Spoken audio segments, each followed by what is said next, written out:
I just finished reading this book and I want to take a minute to talk about it. This is Dark Age by Pierce Brown. It is the 5th book in the Red Rising series and the final to the last one that is out currently. Someone commented on my last video and warned me about this book. They told me to prepare myself because Dark Age is named Dark Age for a reason.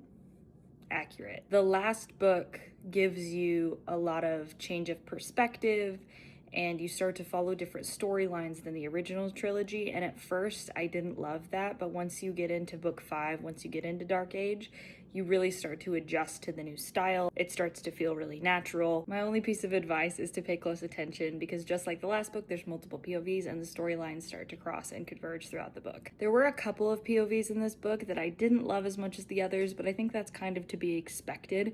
And I think in some ways, Pierce Brown is actually trying to make you not like characters as much. I was talking with a friend about this book and he said something that really stuck with me, and that's that the whole point of these books is to show you that war is bad. Like, it's awful and the ripple goes so much farther than you're expecting. With Morningstar, you start to see the effect that the war has on cultures, on people groups, on different aspects of this society. In this book, you really get into the nitty-gritty of how the war has affected individual people, and that can be kind of hard to read. It kind of feels like a drudge, but it's a good one, if that makes sense. Lastly, I will just leave you with this, that when you finish Dark Age, there is one POV that they really leave you hanging, and not in a bad way, in a good way.